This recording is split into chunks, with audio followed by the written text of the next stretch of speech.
Bienvenidos, buenas noches, esto es Zona Franca y yo soy Daniel Pacheco. El programa de hoy es sobre este libro que tengo en las manos. Esta es la edición original y tal vez una de las únicas que quedan del libro de correspondencia y documentos de Manuel Marulanda Vélez entre 1993 y el año 1998.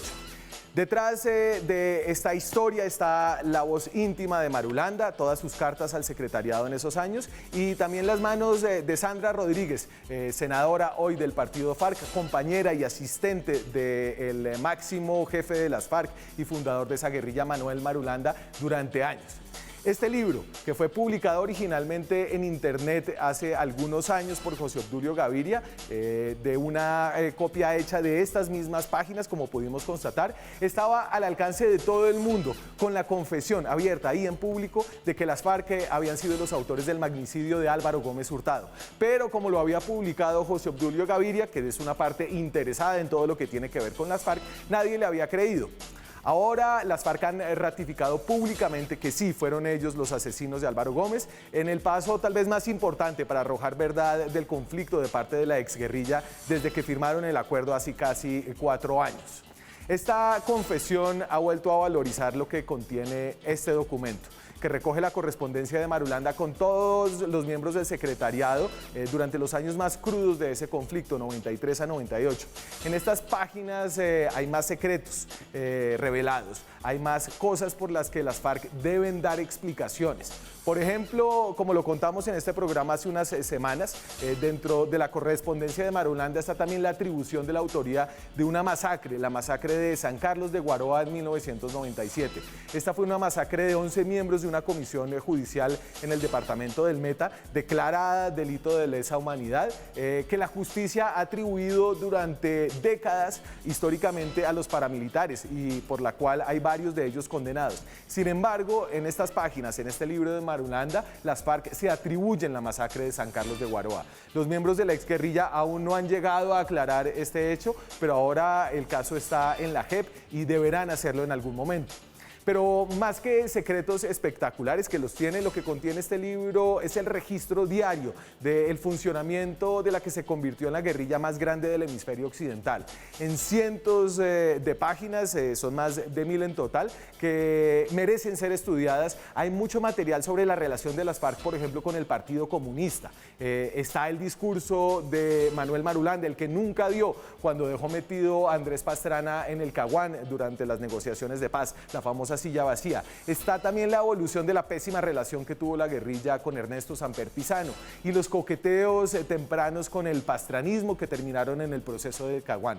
Está una parte de la historia de Colombia, una historia que, leída desde adentro de la organización, habla de una guerrilla en la que la muerte se repartía sin emoción, las bajas se ordenaban como trámites y la guerra convivía con dificultades logísticas diarias sobre traslados de personas, comida, armas, negocios más hechos. A las FARC las tumbaban en las compras de armas, bajas propias de su organización. Una historia que sorprendentemente ha sido ignorada y poco estudiada en la academia colombiana y simplificada en un debate político estéril que durante los últimos 4 años ha polarizado al país con pocos frutos alrededor de un acuerdo de paz. Aquí arranca Zona Franca.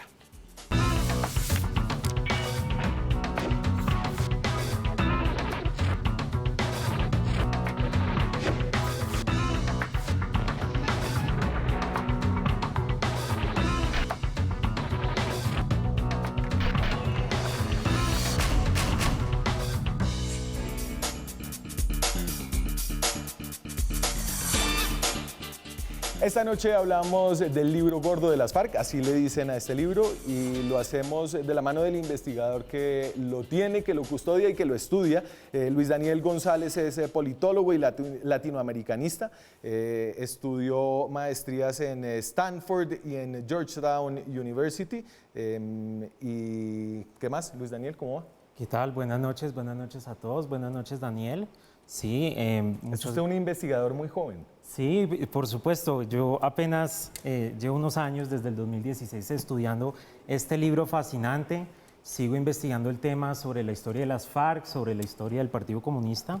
Y yo descubrí este libro en el 2016 siendo estudiante de pregrado. ¿Cómo llegó a usted ese libro? Me invitó un académico que no revelaré y me invitó al proyecto. Como politólogo latinoamericanista me dijo, vea, le tengo un proyecto para investigar. O sea, este libro no está, está en sus manos temporalmente, pero este libro está en un académico que no quiere ser identificado, que no quiere aparecer en todas estas discusiones. Es quien tiene realmente, digamos, el libro al que le llegó. Sí, sí, por supuesto.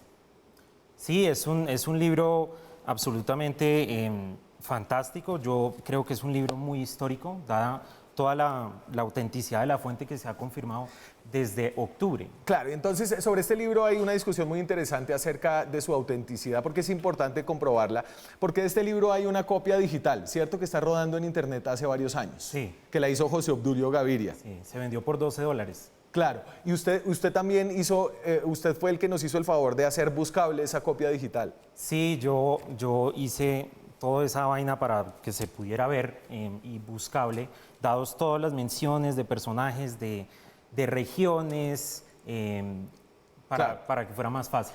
Y sabemos que es el mismo libro que primero hizo público José Obdulio Gaviria porque hemos comprobado, digamos, que tiene marcas similares en algunas páginas de la fotocopia que publicó José Obdulio y el libro que tiene usted en sus manos. Entonces, en junio del 2016 yo tuve acceso al libro por poco tiempo y yo lo estudié durante un mes sin haber sabido que ya se había publicado por José Obdulio.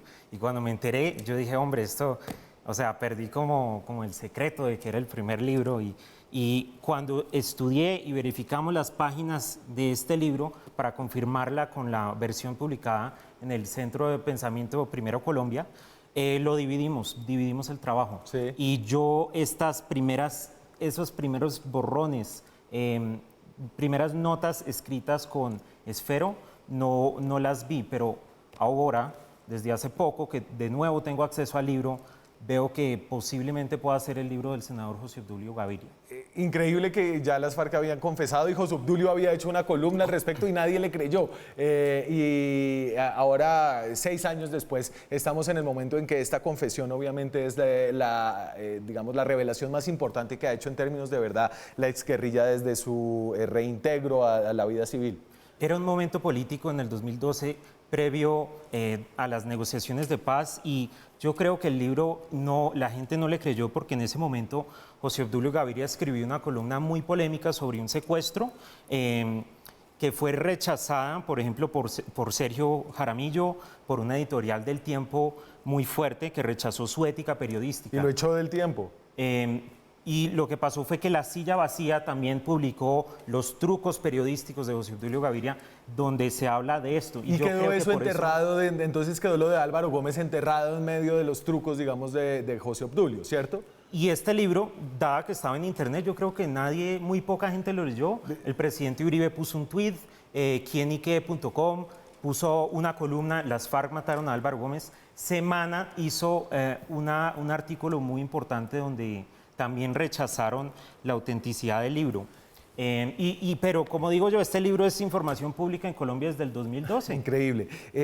Hablamos con una de las personas que estuvo involucrada en la elaboración de este libro, la elaboración física de este libro, su edición y todo el proyecto. Ella es Crisielda Lobo, o mejor conocida como Sandra Ramírez, es la segunda vicepresidenta del Senado de la República. Todavía no vamos a eso, muchachos, vamos a los fules. Entonces, acerca de eso tuvimos una conversación. Ella hoy no pudo estar acá, pero yo le mostré videos del libro, fotos del libro y con mucha nostalgia me habló acerca de cómo fue hecho. El número 1, por favor, muchachos, de Sandra Ramírez. Ay, otra vez me hizo retroceder cassette. Yo te dije que es en el año, sí, estoy segura que es en el año 96. ¿Qué tenemos ahí? No, Tú tiene me que ser ayudaste en una ocasión, 98. me hizo retroceder memorialmente. ¿98? Claro, porque el libro tiene cartas. Sí, porque el último son 98. Sí, señor. Entonces yo no sé por qué siempre pienso que es el 96. Seguramente en el 96 empezamos a recopilar información.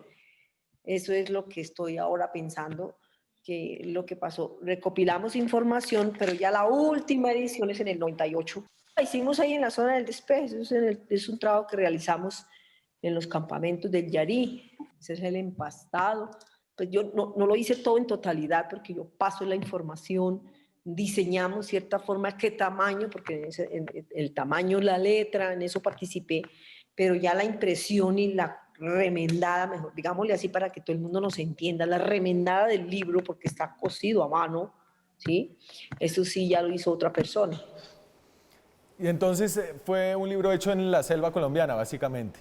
Le pregunté también acerca de por qué hicieron eso, es decir, aquí en este libro hay una cantidad de cosas cotidianas, ¿cierto? Está lleno de... Muchas cosas cotidianas, mensajes, un abrazo, un beso, no sé qué. Le hace una ahí al azar, ábralo al azar, a ver qué... Hay muchos mensajes de estrategia militar, de compra de armamentos, hay hasta un chiste de Manuel Marulanda. Lea cualquiera, uno al azar. El 31, 1 de febrero del 94. El 31 devolví a Campos, Hermídez y Rubén. El 17 o el 18 llegan donde Pepe Laverde al 42. Llevan plan de trabajo para mejorar el campo Traviesa porque a mí me fue muy mal. ¿Cómo anda lo de la columna? Atentamente, Manuel. Y entonces, a propósito como de esa mezcla de documentos importantes, de confesiones enormes y de secretos con cosas triviales, le pregunté a la senadora Ramírez acerca de si este era un libro un poco preveyendo que Manuel Marulanda ya estaba viejo y se iba a morir y ya estaban tratando de buscar sus memorias, y esto fue lo que me contestó. La muerte es parte de la vida. Así nosotros en el momento en que nos llega nos duela profundamente, pero la muerte es parte de la vida. Y no fue por eso, sencillamente fue tratar de plasmar en un libro nuestras memorias, lo que se hacía y lo que no se hacía, todo nuestro trabajo en el aspecto comunicativo, pero también de orientaciones de cómo, porque ahí está.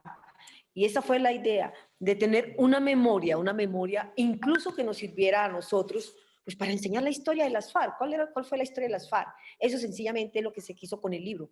La historia de la otra Colombia que nos ha contado, pues que se plasme, y qué bien que se plasmara pues con la documentación, con la orientación, con lo que a diario, sí, a diario escribía Manuel, porque hay muchas cartas, hay mensajes de Manuel, eso es lo que está contemplado en el corto, porque así lo bautizamos por ese tamaño tan pequeñito y tan delgadito que quedó.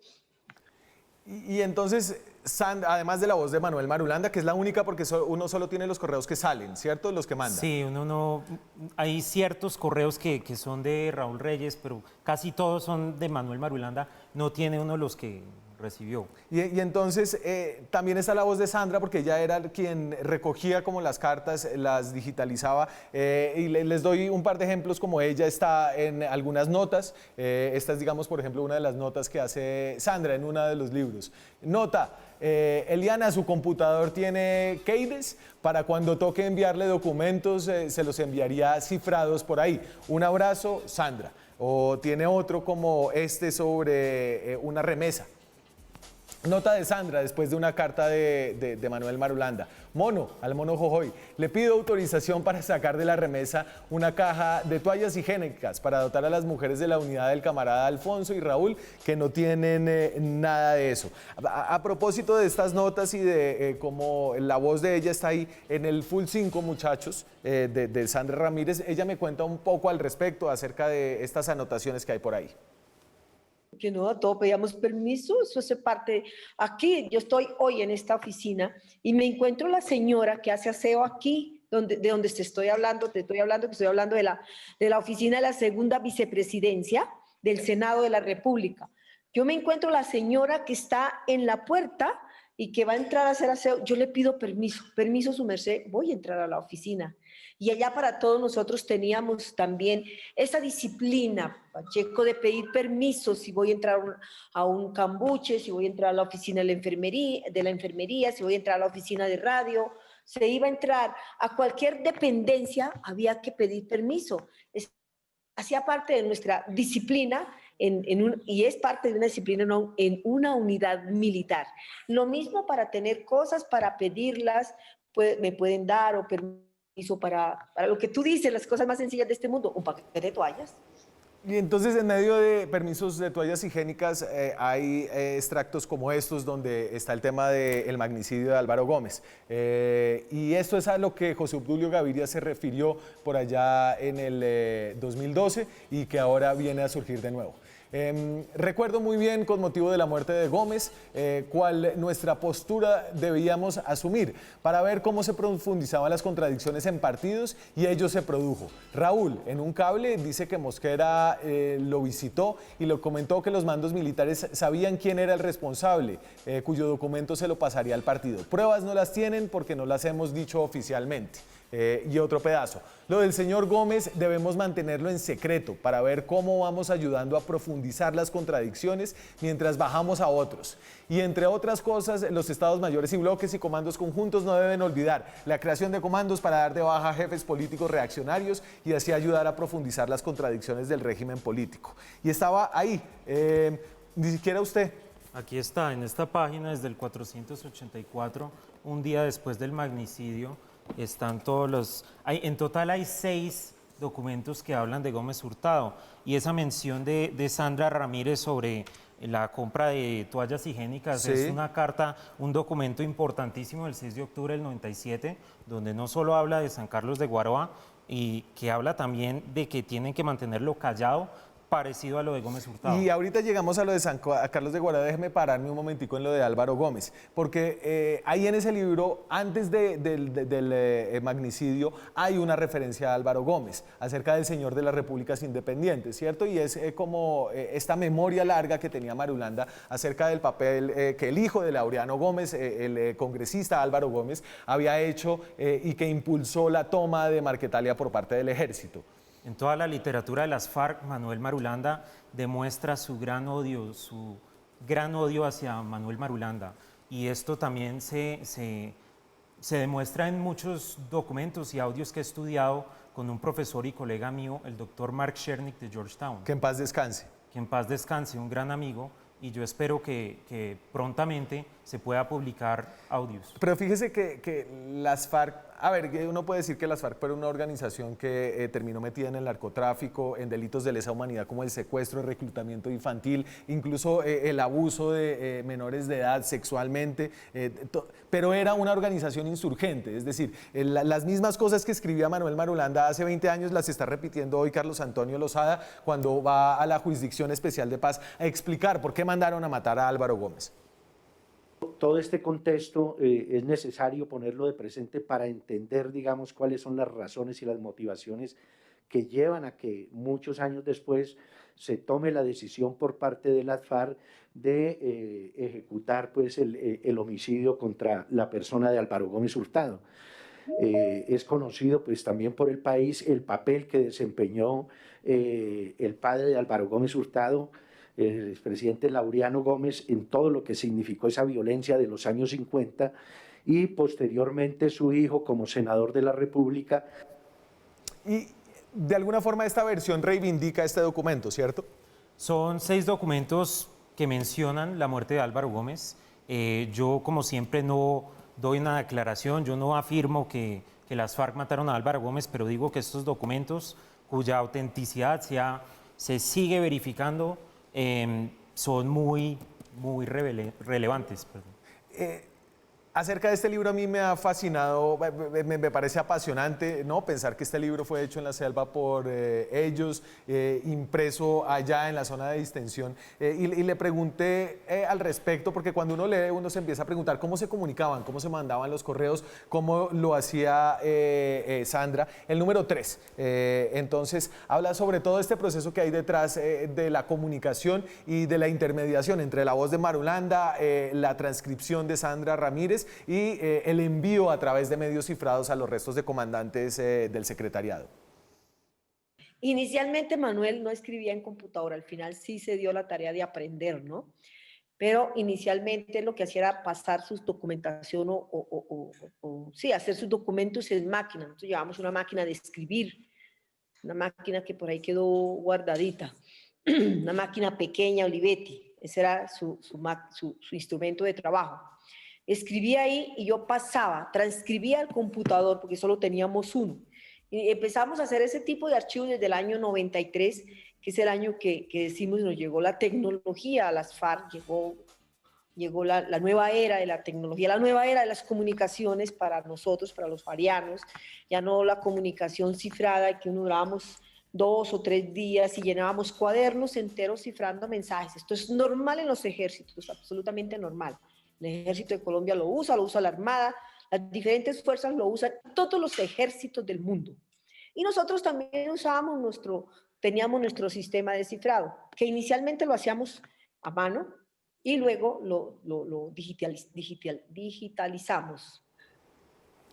Estamos hablando del libro de documentos y correspondencia de Manuel Marulanda. Lo estamos presentando por primera vez en televisión. Este es el libro original. Estamos hablando con el investigador que lo está estudiando y vamos a hacer una muy breve pausa de comerciales y volvemos. Seguimos en Zona Franca. Esta noche estamos hablando de este libro, el libro gordo, el libro de documentos y correspondencia de Manuel Marulanda Vélez. Es la primera vez que se muestra la versión original de este libro. Está en manos para ser estudiado de Luis Daniel González. Le voy a mostrar la respuesta que me dio Sandra Ramírez, quien estuvo involucrada en la hechura de este libro, acerca de cómo debían responder ellos. Es decir, a usted lo ponen a responder por correos de 4 años escritos por Manuel Marulanda y hay una cantidad de cosas ahí, incluyendo la de la masacre de San Carlos de Guarauá, que vamos a comentar ahora, pero acerca de si esto es verdad, si esto es una confesión de las FARC, creo que ella tiene una versión muy similar a la suya. Lo que está ahí es lo que está ahí y las versiones son las versiones y deben investigarse. Ahí va. Bueno, yo era un escribano. Información que me pasaban a mí, información que yo transmitía. Esa fue mi función y esa fue la que yo hice. La veracidad de los hechos la dan las investigaciones que se hagan alrededor de esos hechos. Y las versiones que demos hoy, eso es lo que te puedo decir, porque el papel puede con mucho. El papel puede con textos hermosos, el papel puede con textos no muy hermosos, el papel puede con narrativas.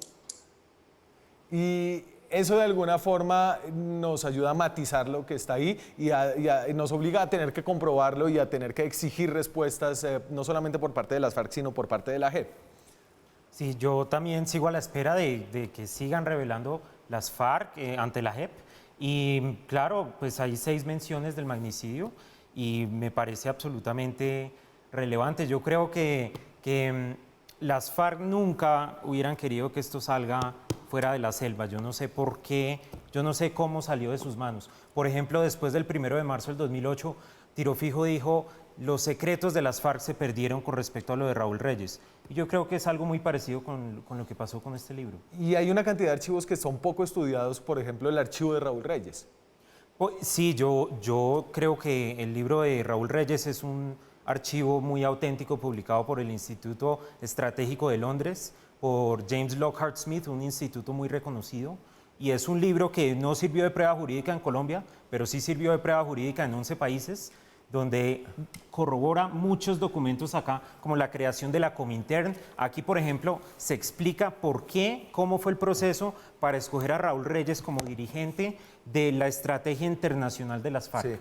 Sí. Antes de salir del tema de Álvaro Gómez y meternos a otro tema que le interesa a usted, es el de los lazos del Partido Comunista y las FARC, que están detallados ahí, ocupan cientos de páginas. Es importante que las FARC sigan diciendo la verdad porque hay personas que la están esperando. Les voy a poner lo que nos dijo el hijo de Horacio Serpa, Horacio José Serpa, que es senador del Partido Liberal, Horacio Serpa, que murió este año, en un programa especial que saldrá en un par de semanas, pero le voy a sacar este pedazo para que entiendan los miembros de la exguerrilla y las autoridades que están investigando que estas verdades se tienen que contar ya antes de que se estén muriendo todos los protagonistas.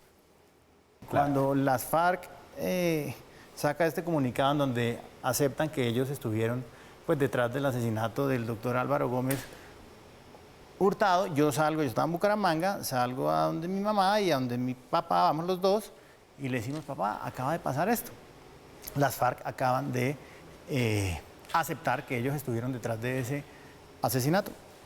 Se le salieron las lágrimas y dijo: hijo, llevo 20 años recibiendo palo injustamente, me han señalado, eso es por lo único por lo único que a mí me han maltratado en esta vida, hoy siento tranquilidad. Y de pura chepa, Serpa se alcanzó a escuchar esta confesión, eso fue muy poco antes de su muerte, pero esta es una verdad que tiene que empezar a venir un poco más rápido, ¿no? Ojalá este libro sirva para eso. Sí, en este libro Marulanda tiene una visión muy negativa sobre Serpa. Dice que hace demagogia, que es el continuismo de Samper, tiene una visión muy negativa. Y con respecto a lo de Álvaro Gómez, algo muy importante es que en el libro siempre se explica la creación de la red urbana Antonio Nariño y la creación de milicias, milicias bolivarianas, milicias urbanas en las ciudades, que fue la RUAN quien dice que mató a Álvaro Gómez. Sí, señor, la que lideraba Carlos Antonio Lozada, por eso está Lozada respondiendo por eso. No me quiero ir sin tocar el tema del Partido Comunista. Aquí el gráfico Partido Comunista, muchachos, aquí habla un poco de esa relación que había. Por ejemplo, esto es del 97. El régimen burgués, dice Marulanda, sí estará en condiciones de aceptar cualquier partido político como el Partido Comunista, que está involucrado en dos campos, políticos y militares, sin que se tomen medidas de represión contra su organización y sus cuadros de trabajo legal. Creo que este punto lo debemos analizar detenidamente para poder tener una orientación clara de todo el colectivo y así saber qué parámetros podemos trabajar. Finalmente, un poco esa condición fue lo que condenó a muerte a miles de militantes políticos, obviamente asesinados por una mezcla entre fuerzas estatales y grupos paramilitares. Sí, por supuesto. Yo lo que más investigo del libro, entre otros archivos, es la relación de las FARC con el Partido Comunista, una relación político-militar desde sus orígenes. Por ejemplo, el tema de mi libro es la revolución dividida, y en este libro desde el inicio se habla de contactos, hay cartas al Comité Central, a Gilberto Vieira, y hay muchas menciones a través del libro de financiación. El libro, cuando uno empieza, habla de que para el año 1993 ya les han dado 800 millones de pesos y hay una constante preocupación de Marulanda sobre la relación con el Partido Comunista, y se ve que la combinación de todas las formas de lucha siguió vigente hasta 1997-98, por no decir más, porque también se dice en el archivo de Raúl Reyes. Y eso aterrizaba concretamente en términos políticos, por ejemplo, con el apoyo a la candidatura de Manuel Cepeda. Manuel Cepeda, que era un cuadro muy importante del Partido Comunista, el padre del hoy senador Iván Cepeda, asesinado por paramilitares durante el genocidio de la Unión Patriótica. Ahí dice, eso es creo que es del 90 y pico, nosotros, obviamente es del 95, porque es del 90 y pico, 93. Nosotros estamos comprometidos con la candidatura de Manuel Cepeda, así que nos toca que agitarla a través de todos los frentes. Los demás que lo resuelvan como crean mejor y que nos dejen quietos a nosotros, porque nosotros somos el trompo para poner para todo. Manuel, y aquí digamos que esa investigación de esa relación política de la FARC política siempre ha sido muy agitada y ha tenido muy pocos resultados en la justicia colombiana, incluso dentro de la academia colombiana ha sido un tema tal vez poco tocado. Tanto desde el uribismo, como digo yo, desde la izquierda, se habla muy a pasión y no se habla tanto de los hechos. Primero, quiero decir que la muerte de Manuel Cepeda no se justifica, fue un crimen de Estado, fue una verdadera tragedia. Y en este libro lo que se ve es que las FARC y Manuel Marulanda apoyó la candidatura de Manuel Cepeda por exigencia del partido durante todos estos años, hasta el magnicidio hay financiación, incluso posterior al magnicidio hay apoyo económico al partido. A ver, y sobre esa relación, muchachos, el Full 10, yo le pregunté a Sandra Ramírez, porque no sé si usted leyó a Gustavo Duncan esta semana en el diario El Tiempo. Habla del homicidio de uno de los cuadros del Partido Comunista, que sugiere Duncan fue asesinado por la guerrilla de las FARC a instancias de algunos cuadros dentro del Partido Comunista. Es decir, que dentro del partido algunos políticos también tomaban decisiones militares. Y le pregunté acerca de esto a Sandra Ramírez, esto es lo que me contestó. No, para nada. Por eso nosotros teníamos nuestras propias formas de organización y de dirección. Nosotros teníamos nuestra célula, teníamos nuestros plenos, porque realizábamos ahí en el libro de darse cuenta convocatorias de plenos, por ejemplo, plenos de la organización, también las conferencias, que era donde nos dábamos los lineamientos o la ruta a seguir de ahí en adelante, donde marcábamos también, donde definíamos la estrategia y la táctica a seguir. Y la táctica es que acercarse también.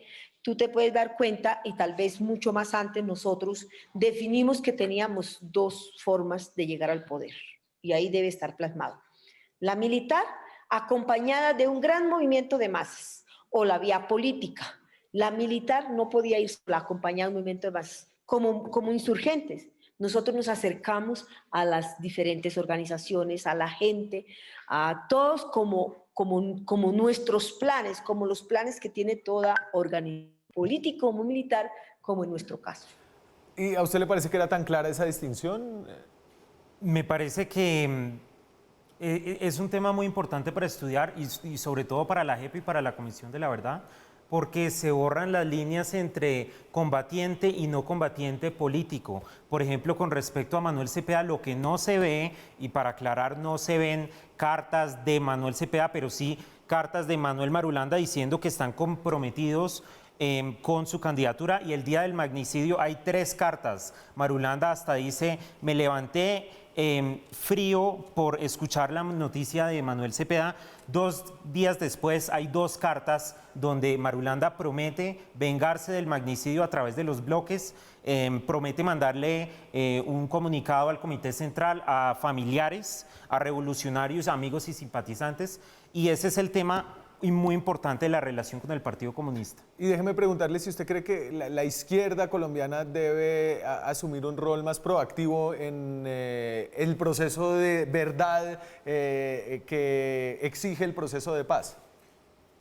Yo creo que sí, y yo creo que en especial sobre el archivo de Raúl Reyes no se hizo mucho sobre la FARC política en este país. Ahí están los famosos menciones a Teodora, que era el nombre clave de Piedad Córdoba. ¿Usted como investigador considera, por ejemplo, que ese es un archivo válido, un archivo creíble, un archivo que usted que ha conocido y que ha leído 1000 páginas de Manuel Marulanda, sí, y lee otras, no sé cuántas sean, de Raúl Reyes, que es un poco el mismo estilo, es un documento verídico?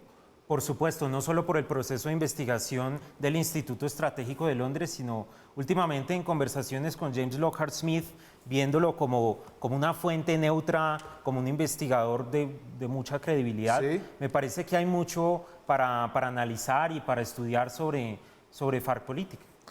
Vamos a hacer una pausa. Cuando regresemos, involucramos a una nueva voz en este programa, a una de las personas que sobrevivió la masacre de San Carlos de Guaroa, una masacre de 1997, que las FARC se atribuyen en este libro, pero que durante años la justicia y las víctimas de esa masacre le han inculpado a los paramilitares. Tal vez no todo lo que está ahí es verdad, lo veremos con uno de los protagonistas, ya volvemos.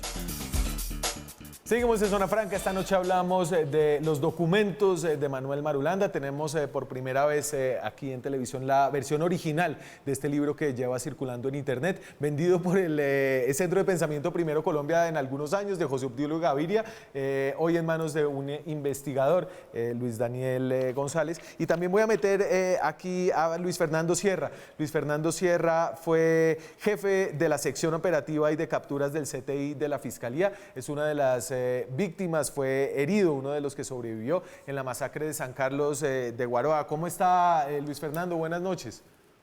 Buenas noches, ¿cómo están? ¿Cómo les ha ido?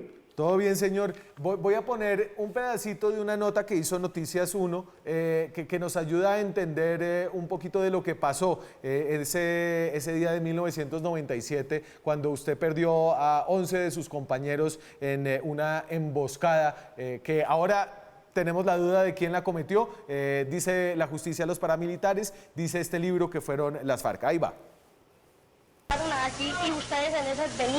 El 3 de octubre de 1997, una comisión de fiscales, investigadores del CTI, detectives del DAS y hombres del Gaula de la 7ª Brigada del Ejército llegó a San Carlos de Guaroa, Meta, donde aplicó extinción de dominio a una finca de un narcotraficante. ¿Cuánto llevan ustedes en la guerrilla? Cuando regresaba a Villavicencio, la comisión fue emboscada por los paramilitares del bloque Centauro. Venga.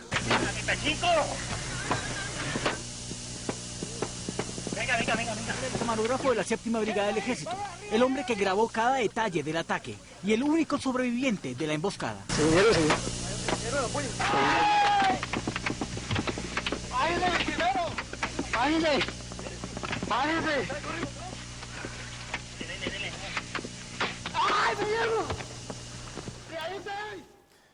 Luis Fernando, de nuevo gracias por estar acá. Me imagino que esos son recuerdos duros, pero recuerdos que usted, que ha liderado toda la organización de víctimas de esta masacre de San Carlos de Guaroa, se ha encargado de mantener viva en la memoria, una masacre que fue declarada delito de lesa humanidad, es decir, que no va a prescribir. Le voy a leer un poquito lo que dicen los documentos de San Carlos I, muchachos, acerca de que las FARC fueron los autores de esta masacre, y le voy a preguntar luego de eso qué piensa usted. No, la siguiente, por favor. La siguiente, San Carlos I, por favor, muchachos.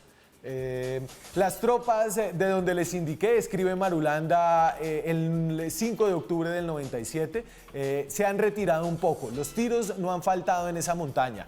El desenlace final del operativo no sabemos hasta dónde alcance. Lo de San Carlos de Arana y San Carlos de Guaroa fueron las FARC. Y la siguiente, por favor. De acuerdo a su informe sobre la acción de San Carlos de Guaroa, si todavía no hemos hecho ninguna clase de comunicado, podemos permanecer QAP mientras estudiamos la importancia del caso, porque en estos momentos es muy conveniente que se rompan las relaciones gobierno-paramilitares, ya que no cogieron cuerpo del delito nuestro. ¿Qué tal la propuesta? Parecido a lo de Gómez Hurtado, escribe Marulanda el 6 de octubre.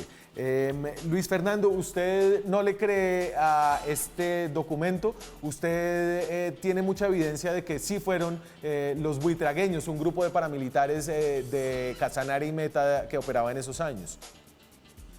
Sí, para nada. Ese planteamiento que están haciendo ahora las FARC, atribuyéndose la masacre de la Comisión Judicial de San Carlos de Guaroa, eso no tiene ningún asidero. Eso, la realidad sobre esos hechos la tenemos nosotros.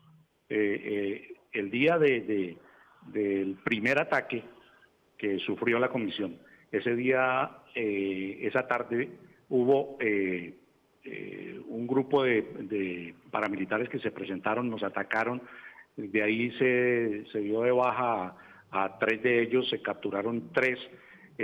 Y en el momento de su captura hicieron manifestaciones como: nosotros no somos de la guerrilla, nosotros pertenecemos al grupo paramilitar comandado por los buitragueños, nosotros vinimos a esta zona porque nos trajeron de Urabá a cometer la masacre de Mapiripán y nos dejaron aquí con el grupo de los buitragueños y los carranceros.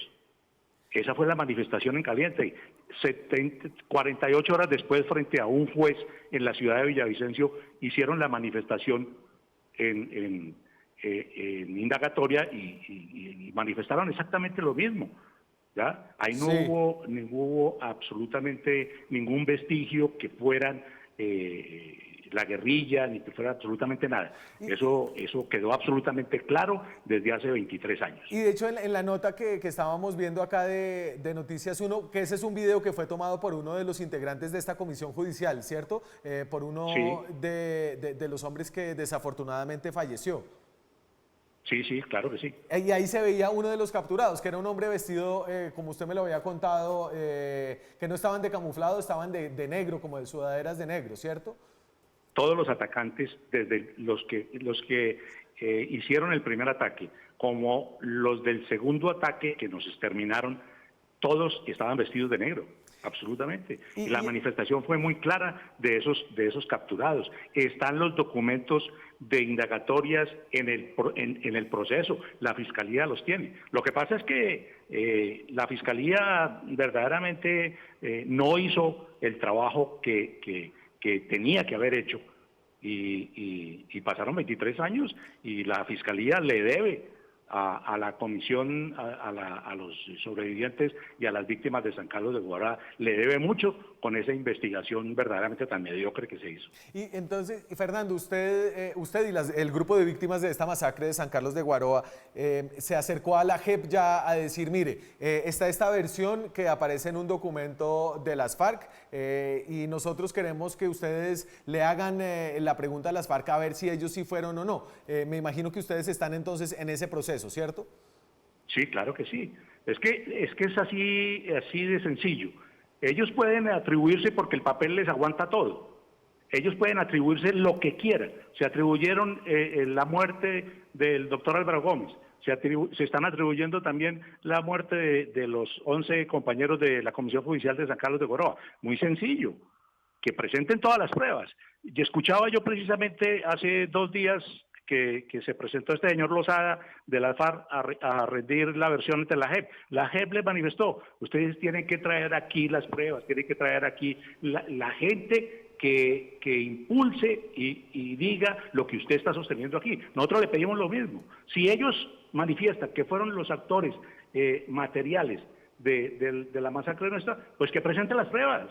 ¿Ya? Y la Fiscalía o la JEP o la entidad a quien le corresponde investigar lo haga. Claro, porque la versión y la hipótesis, digamos que no ha sido totalmente comprobada por la Fiscalía. Sí hay una condena contra la nación porque los militares fallaron omitieron su deber al no ayudarlos a ustedes. Ustedes se estaban trasladando de San Carlos de Guaroa, que queda como a 5 horas de Villavicencio, 6 horas dependiendo de cómo está de mala la carretera, ¿cierto? Y ustedes son atacados más o menos en la segunda ocasión, Fernando, ustedes son atacados más o menos a las 3 de la tarde, ¿cierto? Sí, nosotros somos atacados aproximadamente a esa hora, pero le aclaro que después de recibir el primer ataque, a la 1:15 de la tarde, el mayor Figueroa, que paz descanse, ya se había comunicado con la 7ª Brigada y ya había dado parte de lo que había sucedido. Lo mismo hicimos los funcionarios de la Fiscalía con nuestros jefes, lo mismo hicieron los funcionarios del DAS con los jefes, lo mismo hicieron los del Gaula, absolutamente todo.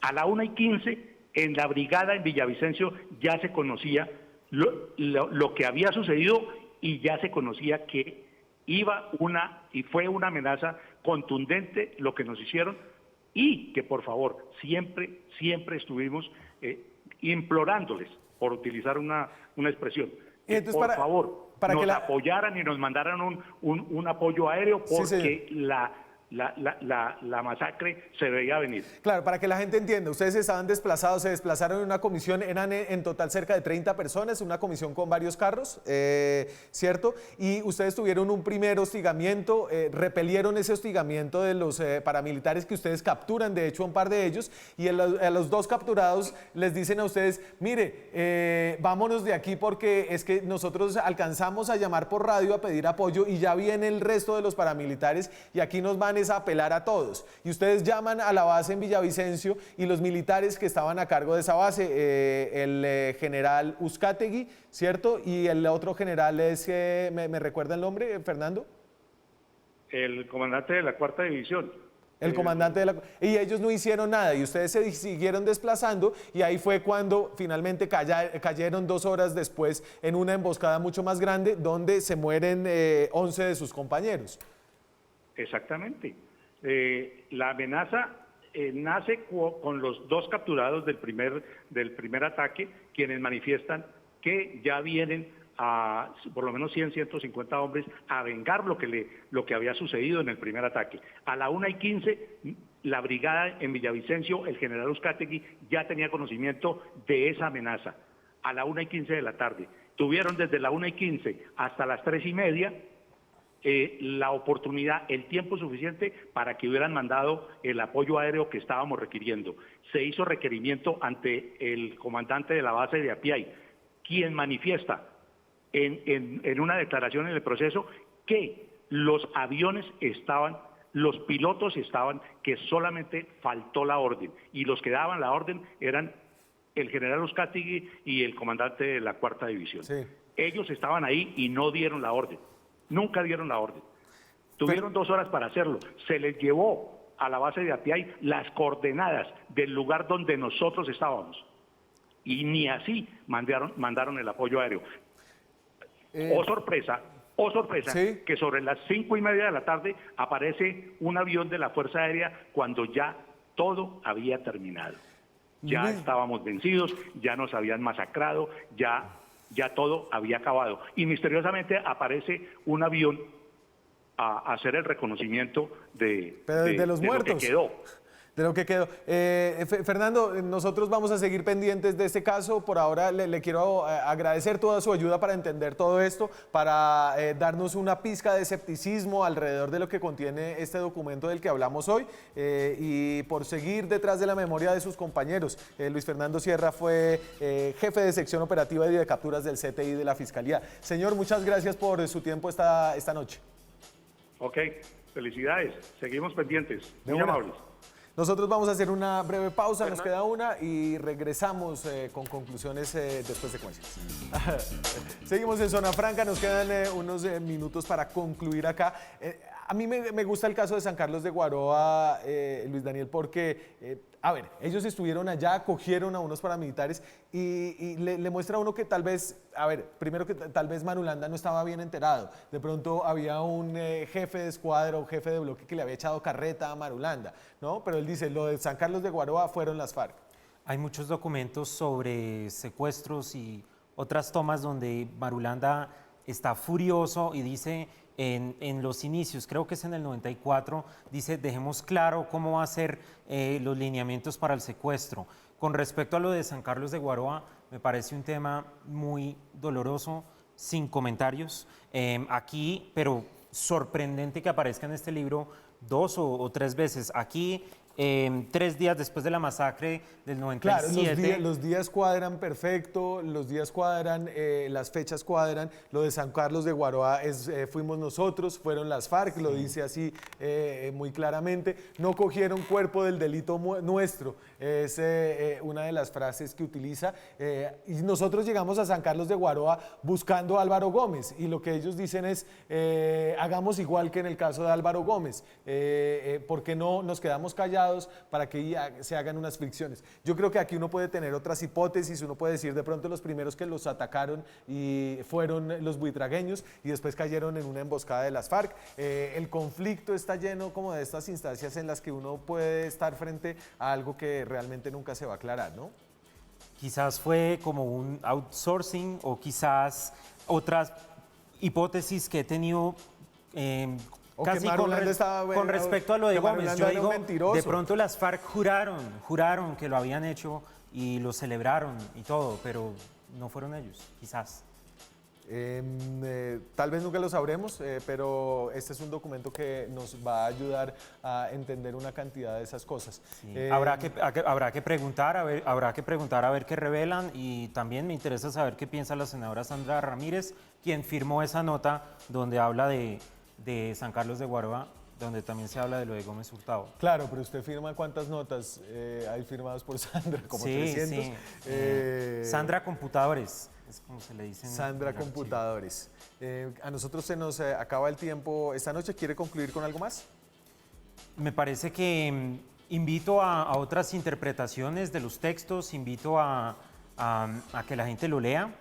Estoy digitalizando el documento y me parece un libro muy importante para la historiografía de Colombia.